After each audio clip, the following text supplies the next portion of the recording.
Bonjour tout le monde, dans cette vidéo nous allons étudier les caractéristiques du marché unique et leur impact sur la croissance économique.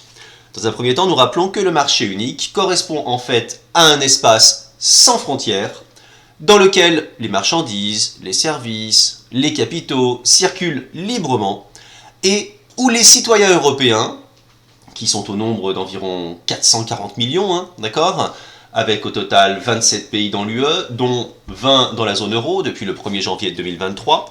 Donc tous les citoyens européens peuvent librement vivre, travailler, voyager, faire leurs achats, étudier, etc. etc. Alors, quelles sont les 4 libertés qui ont permis justement la création de ce marché unique? Tout d'abord, la libre circulation des biens. Alors, ce fut la première étape, à travers la suppression des barrières à la circulation des marchandises. C'est ce qui a été envisagé dès le traité de Rome en 1957, même si ça a été effectif seulement à partir de 1968. La libre circulation des biens s'appuie essentiellement sur la suppression, sur la disparition en fait des droits de douane et ensuite la mise en place d'un tarif extérieur douanier commun. Alors, dans les faits, il faut quand même savoir que le marché des biens n'est pas complètement intégré, il existe toujours des obstacles en fait non tarifaires, que ce soit par exemple des divergences au niveau d'obligations administratives, des normes sanitaires, même quelquefois d'ailleurs un petit peu de dumping fiscal et social. Deuxièmement, la libre circulation des personnes. Alors elle a été initiée en fait à partir des accords de Schengen, même si au début elle ne concernait que la France, l'Allemagne et puis le Benelux, d'accord. Après, ça a été élargi à la quasi-totalité des pays de l'Union européenne, et d'ailleurs sont même inclus des pays tiers, je pense notamment à la Suisse. Alors là aussi, une petite limite en fait au niveau de la circulation des personnes, notamment si l'on se positionne sur le marché du travail. On sait que c'est effectivement un marché qui est imparfaitement concurrentiel. On a à peine dans l'Union européenne 2% de la main-d'œuvre qui est mobile, ce qui est vraiment ridiculement faible. Troisièmement, la libre circulation des capitaux. Donc elle a été largement favorisée par l'abandon du contrôle d'échange au sein de l'Union européenne.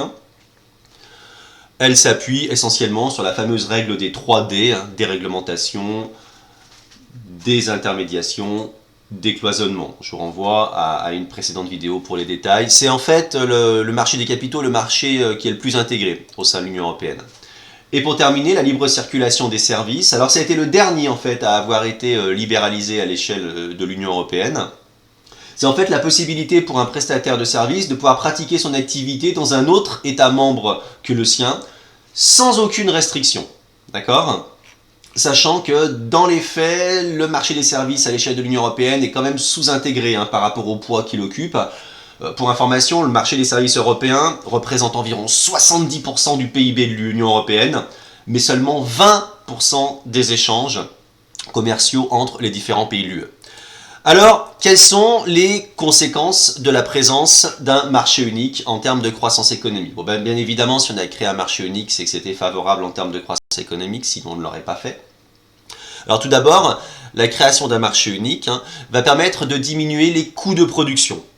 Déjà parce qu'on aura une baisse des coûts de transaction, autrement dit disparition des formalités de douane, des réglementations qui sont plus homogènes, donc on économise, surtout les entreprises économisent à la fois de l'argent et du temps. Et comme il y aura davantage d'échanges au niveau en fait intra-européen, les entreprises vont bénéficier d'économies d'échelle, la baisse des coûts unitaires quand la production augmente. Deuxièmement, plus entreprises se font face, accroissement de la concurrence, notamment favorisé par la suppression des monopoles nationaux, l'ouverture à la concurrence en fait d'un certain nombre de marchés publics, au niveau de l'électricité, au niveau de la téléphonie, au niveau du transport aérien, du transport ferroviaire, etc., etc. Et comme les entreprises se font davantage concurrence, elles sont obligées de faire des efforts en matière d'innovation, de différenciation, etc., etc., si elles veulent être plus productives et plus compétitives. Comme chaque pays échange de plus en plus avec les autres, ils vont devoir de plus en plus se spécialiser et vont ainsi bénéficier bien évidemment des avantages comparatifs au sens ricardien et également des dotations factorielles. Et comme il n'y a plus de barrières tarifaires, de droits de douane entre les pays, il va y avoir ce que l'on appelle des créations de trafic. Création de trafic, ça veut juste dire qu'en fait, il y aura des échanges qui seront favorisés entre les pays qui n'auront pas en fait de fiscalité, qui augmenteront le prix des biens qui sont importés. Autrement dit, il va exister ce qu'on appelle une forme de distorsion fiscale. Si vous êtes un pays, que vous avez le choix entre deux autres pays, dont les prix sont sensiblement les mêmes, et bien dès l'instant où vous allez supprimer les droits de douane pour l'un des deux pays, mécaniquement vous aurez tendance à le privilégier parce que ce sera plus intéressant financièrement d'importer en provenance de ce pays. Et enfin, on peut quand même noter que les effets du marché unique sont un peu différenciés en fonction des pays de la zone. Ce sont essentiellement les pays du centre de l'UE qui sont économiquement favorisés. A contrario, les petits pays périphériques s'en sortent un peu moins bien quand même d'un point de vue économique.